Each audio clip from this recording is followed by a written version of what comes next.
Hiya, you're Reese.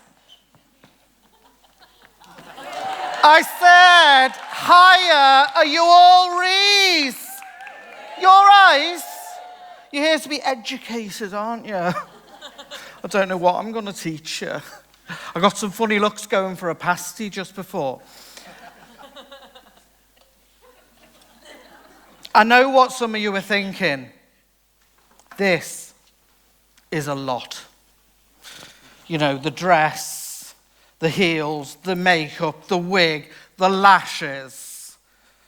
Well, let me let you into a little secret. I don't always dress like this.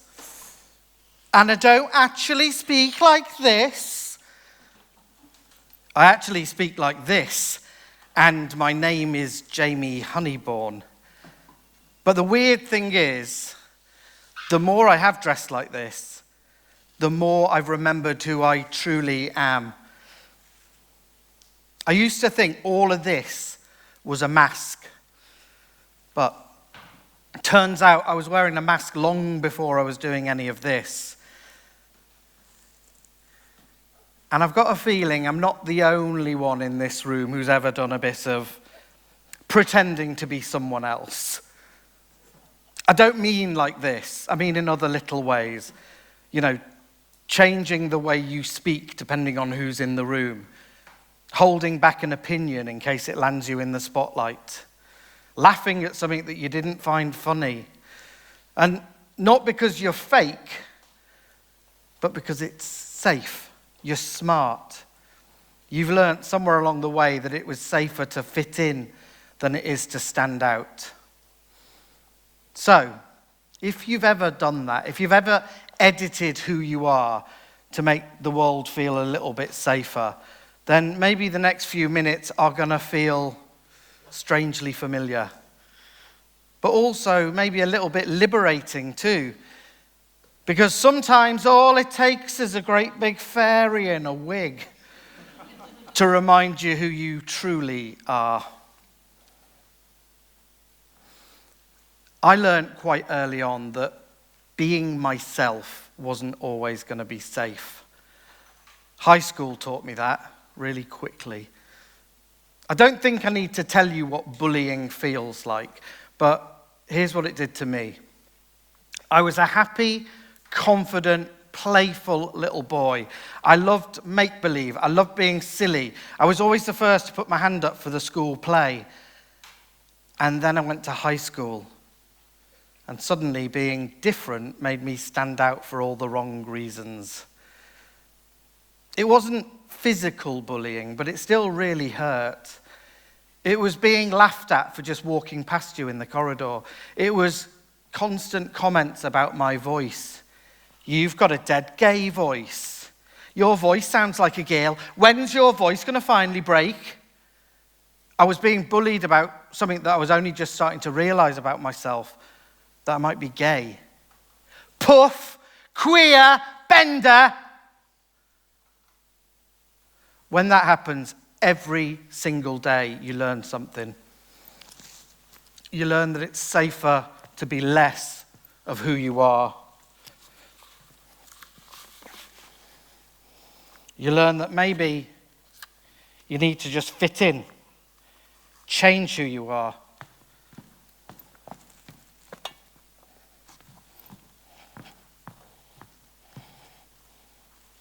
And so I started living a little bit smaller. Years later, the bullies might have moved on, but most of them had moved rent-free into my head. And I would realize they were there later on in my life. I spent my 20s as a professional actor. I moved to London. I found my tribe. I was finally free to be me. And then in my 30s, I moved into the corporate world, coaching people. Well, I thought all the world's a stage. Maybe some of the stuff I knew as a performer could help other people who had to stand up and speak out. Maybe my experiences as an actor could help other people overcome stuff from their past. And then my boss said something to me, which I've never forgotten.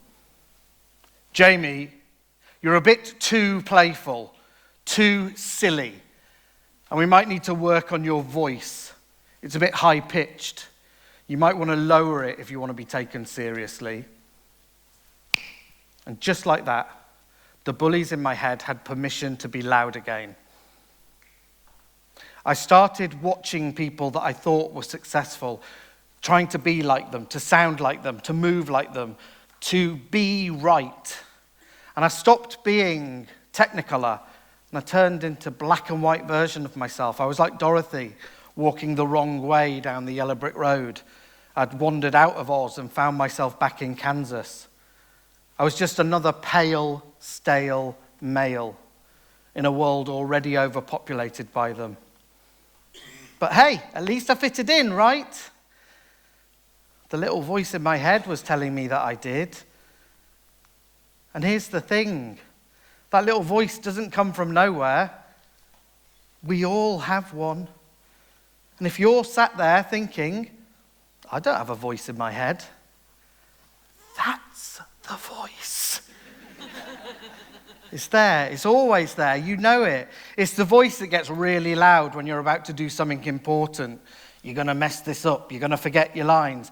They're going to laugh at you. You're too old to be doing this. And the voice sounds just like us. It speaks exactly the same as us. And after a while, it's hard to remember that it's not us. We just start thinking it's the truth. We start believing it, and we start acting smaller because of it. Everything changed for me in 2020. Lockdown. No expectations, no offices, no boss. Just me and my husband and a big box of wigs and costumes from when we ran a theatre company in London. So we started to play again, to dress up and be silly. Every single day of lockdown, we recreated a different television show or movie, from Hi-de-Hi to Heart, from El Dorado to Edward Scissorhands. We spoofed the lot, and we take a photograph or make a video and send it to our friends on social media. We were just trying to make them laugh at a time when the world felt anything but funny. And remember, the shops were shut, so we just used whatever we had in the house. Curtains became costumes. Gaffer tape was our best friend. Even our lovely little dog Peggy became our reluctant co-star. And the weird thing was, it wasn't just us doing it. During lockdown, the whole world got creative. We painted rainbows in our windows. We went to online pub quizzes, dressed in fancy dress. We banged pots and pans on our doorways. We sang arias from balconies or danced to Beyoncé in the street. And we weren't doing it to be impressive. We were all doing it to stay connected.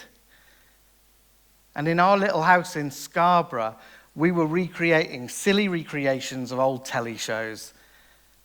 And our friends and family loved their daily dose of the isolation creations. And they told us we needed to share it with the world. But I didn't want to. I was really, really worried. I thought, if I share this part of my life, will anyone ever take me seriously again? Or will I just be inviting the bullies back into my life? But I took a leap of faith, and we went public. And a weird thing happened. We went viral. And suddenly we found ourselves on television. We were on This Morning. We were on Strictly. We were interviewed on Radio 2. Even Fox News in the USA interviewed us. And no one bullied us. Everyone embraced us. I wasn't rejected. I was accepted as I was by people all over the world. Accepted for being the very things that I'd spent so long trying to tone down. For being playful, for being silly, for being camp, for being this fabulous version of myself. A version of myself that I tried so hard to hide. Lockdown ended and the world opened up, and I went back to work.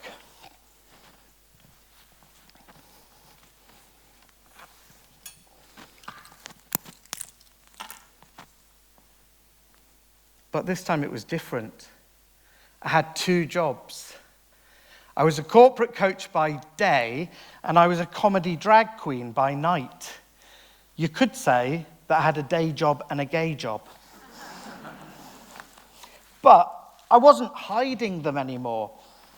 I wasn't changing who I was, depending on who's in the room. I would talk about my life at work. I would talk about my husband, about the comedy gigs, about the awards, the costumes, the silly adventures. The 2 versions of me had finally merged. I was back to being gloriously Technicolor. I'd spent so long trying to edit myself, to change the words, to lower the volume, to tone down the color. It had been exhausting. It was finally so liberating to just look and see myself.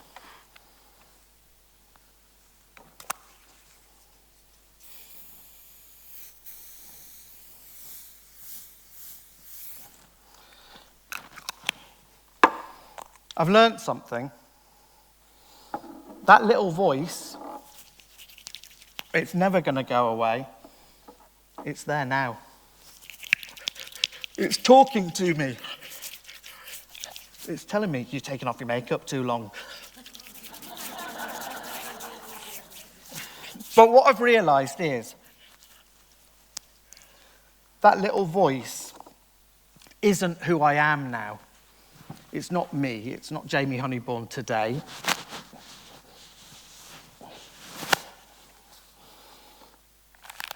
It's me, aged about 12.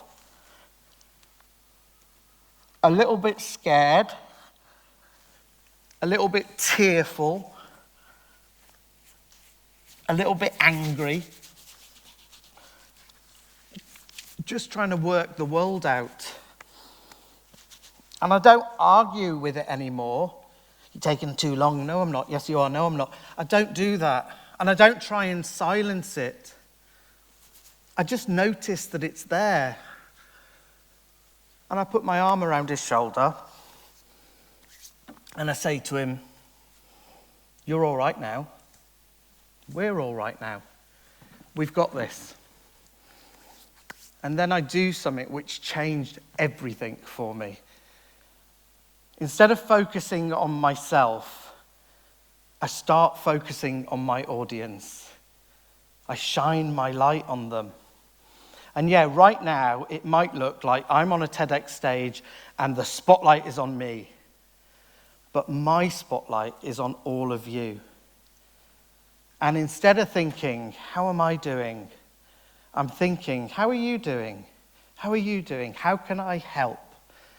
And that is when I'm at my best. What I've learned is this. When I allow myself to finally show up as me, other people relax. They stop pretending. They stop trying to fit in. The masks come off. People open up. Rooms change. Because I really believe if just one person stops hiding, it gives everyone else permission to do the same. And yeah, here's the thing. The beard, it never goes anywhere. I'm not losing that. That's part of the drag.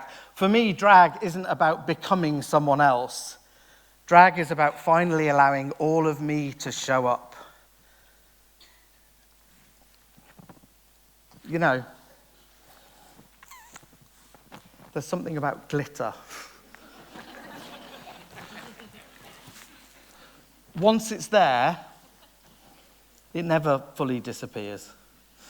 You wash it off, you scrub it off, and then weeks later you find a tiny sparkle somewhere unexpected. And maybe being yourself is a little bit like that. Once you've stopped hiding, even briefly, you'll never fully forget. Because every now and then, you'll get a tiny reminder, a little sparkle, a glimmering glimpse of the person you were before the world tried to turn you into someone else. Just keep looking for the glitter. Thank you. Ladies and gentlemen, that was Jamie.